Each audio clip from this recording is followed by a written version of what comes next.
do-overs, no do-overs. Hey everybody, this is Manny Garrido from MiamiComedy.com, and I'm here with a very good friend of mine that has connected me with a lot of power players in the comedy game. I'm glad you admit that in public, man. That's Kyle the first Grooms. time I've heard you admit that. That's not true. I've told a lot of people that. Have you really? Oh, okay, because you treat me like shit otherwise. Because you're my friend. Oh, and is that because what it you're is? an asshole. Really? Oh. Even though Kyle is by far one of the most connected guys I know in the game, he's a real douchebag outside of the camera. Really? Yeah. Am I? Yeah. I'm nice, man. I help people across the street. You know, I helped the old lady carry her bags the other day. No, I'm sure you're a great person. I'm talking to me. Oh, to you, but not. You're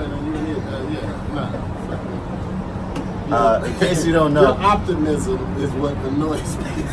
Exactly. You got a millennial optimism. I'm going pretty far with it. It works for me. Yeah, I try to break you, just to keep you humble, Manny. I try to keep you humble. You know? How do you see me not being humble? No. You already talked about, hey, Kyle, I'm going to finish you. I'm going to blackball you in this game. You're done, Kyle. You know, or when your Miami New Times article came out, oh, man, you were a douchebag for like 2 weeks. I was not a douchebag. I had a joke that Kyle hated, that I was like, hey, Kyle, stay sitting right there. And I had this white shirt on, and I had this idea, because I used to do Wing Chun in my 20s, right? Because I used to kick, I still do. Like, we play box, and I, knock them around a little bit. And I have this thing where I have this white shirt on, and I stand next to my Sifu, which is the master of Kung Fu. And you got to pose just like Ip Man did with Bruce Lee. So I had like a lineage of Ip Man with Bruce Lee, Ip Man with some Asian guy that taught my master, Robert Smith. And then I was like, Kyle, stay sitting right there. And I posed next to him like that. And then in the caption I wrote, what a blessing it is to surpass your master's first Now comedy. Yeah, see, so you drew first blood. You know what I mean? That's when you shot at me first. I'm shooting back every time I see you, so that's what it is. It was just that one joke. It was just that one. Maybe, I gotta stop this guy. I'll stop you, man. Oh, God. So we got a lot of history, Kyle and I. Kyle and I first connected in Hialeah. No, man, 4 years. 2015. Okay, 4, my bad.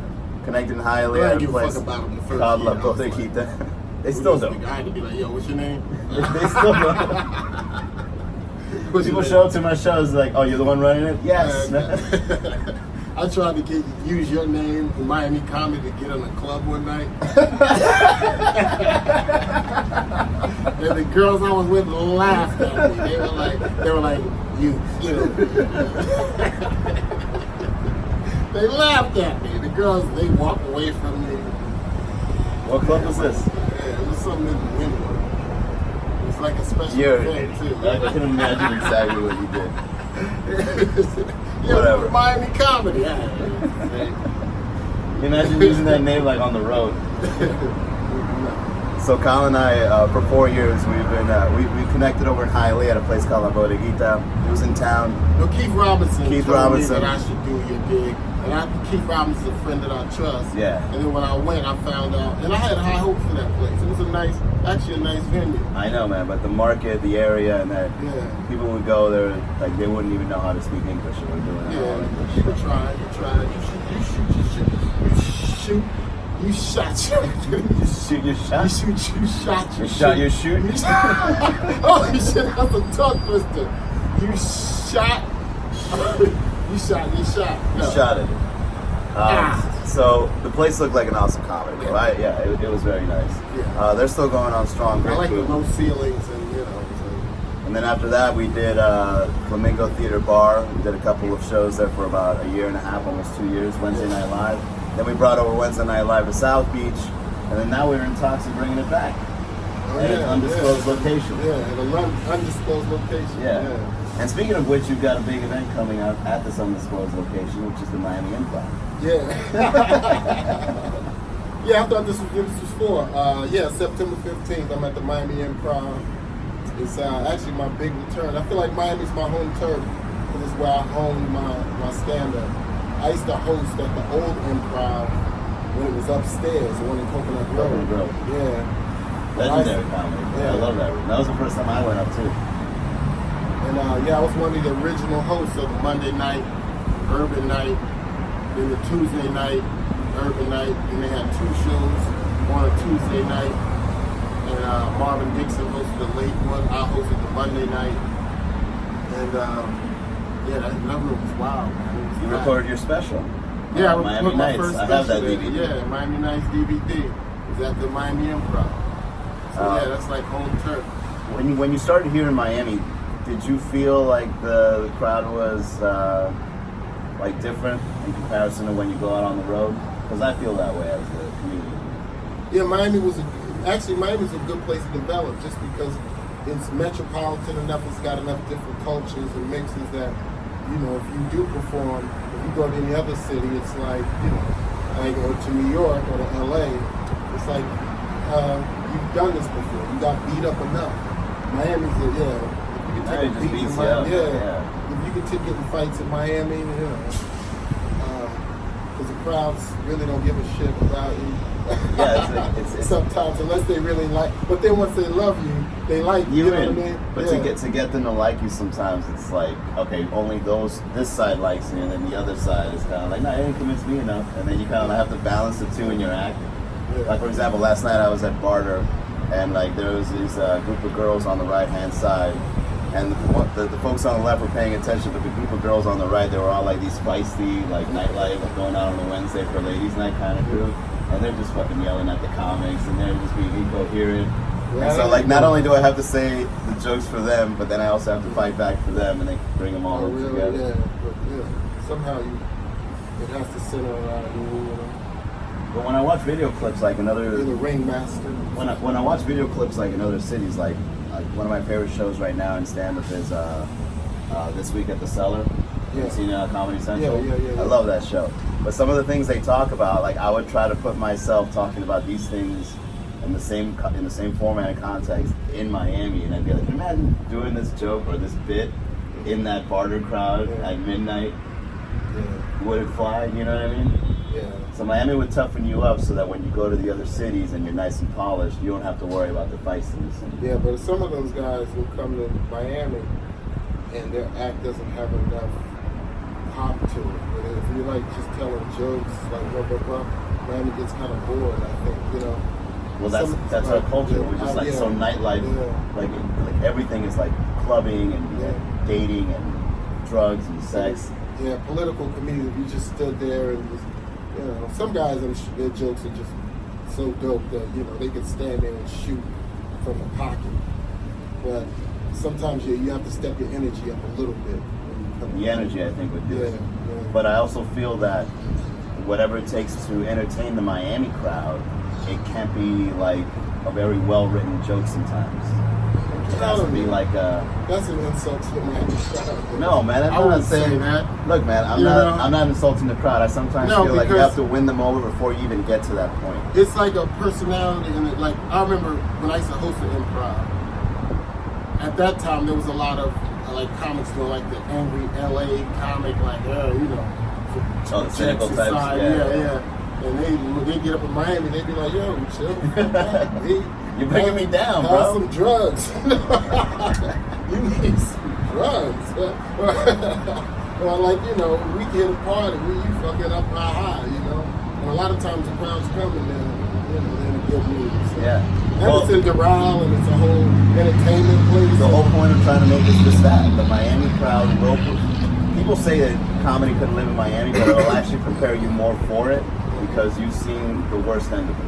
Yeah. The worst end of like a feisty crowd, and then when you go to the crowd that's enthusiastic to see you, you can actually be more versatile knowing that you've already gone through that phase, I guess.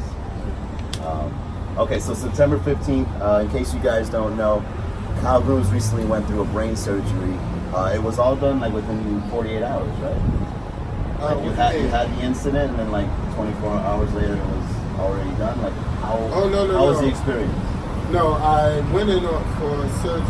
Oh no, I went into the hospital on Friday because I had a seizure in a restaurant, and they rushed me to the hospital and found out I had a brain tumor that was bleeding.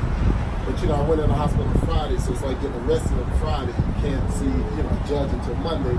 But luckily, there was a surgeon on campus who was was able to diagnose me, and he told me, what was happening.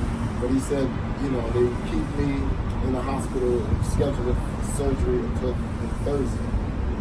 Okay, so how long was the whole phase? From the moment you had a seizure to the moment that the surgery was over? How long was it? 6 days, almost a week. I went in on a Friday. There were no complications after it happened? Thank God, no, there weren't. Not, okay. Yeah. So it was a one time. One time, yeah. It was a 7-hour surgery. They removed the tumor, cleaned up the blood. It was the bleeding that was messing me up, because it could have been a tumor in my head my whole life, but no one knows how long it was there. But once it started bleeding, for no reason, they had to, it was bleeding. So my arm was messed up. I couldn't even sign my signature for the consent for the surgery. I just had to write an X. My brain was kind of like, I couldn't really talk too much. I would get exhausted talking. It's like just confusing. I'm doing it now. It's like I'm an actor, man. I can go there, but anyway, it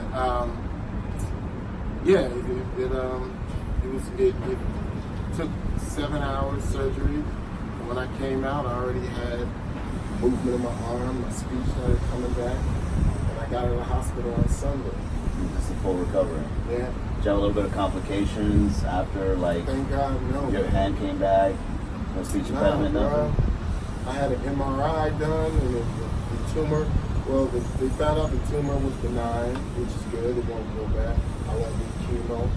Then I went and got a CAT scan, and I got a EKG, I think it's called. EEG of my electrodes in my brain, and there's no seizure activity. So, thank God, hopefully, nothing happened, let it go back. But, and the scar is actually perfect. Yeah, get the camera. Damn, man. Yeah. You could hardly even see it. It's really good. I put on some Dr. Sebi's Eversolve. Are you a fan of Dr. Sebi? Yeah, I can understand his alkaline diet shit. I fucks with it. Yeah, I can see it. I think there are some discoveries that aren't documented. I agree. Yeah, I could see it being, because it just makes this, and you can feel your body's electric energy. Positive, negative.